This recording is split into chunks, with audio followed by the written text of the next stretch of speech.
ආතම track පහක් කියන්න. Track පහ. එහෙම කියන්නේ. මං ආසයි බන්ධනාගාරේ ට්‍රැක් එකට සයිකොල ගහන්න. නියම කිවි කුසින් හිරු පායයි හෙට අවරට ගිය මගේ හිත මවසොයයි අප සැනීගේ තියෙනවා මේ පම්බේට් අන්දවා කියලා එහෙම ඒ ගහන ට්‍රැක් එකට මං ආසයි. දෙවියන්ට පිස්සුද මේ මගේ තෙක තරංගෙට පඹයෙක් වෙයි මිනිහෙක්ට අන්දවා ස්මෝකගේ පස්සට තියන්නේ අඩියක් කියලා දින අප්සි එක්ක ගන්න ඒ ට්‍රැක් එකට ආසයි.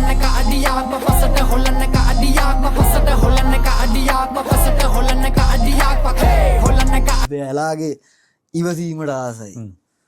නැවත්වේ ගාබන් ගාබන් අයින් කරාද ඉවසීම මේ අප විසින් අපිවම වෙනසීම සර්ච් කළා කෝ ආදරේ කෝවාදරේ ගහංගිය සාගරේ මිනිසා මිනිසට ගරහන්නේ කෑදරේ ජාතිවාදී පෝසතාගේ පෞද්ගලික කොන්දරේ බොරුව තම පිකිනේ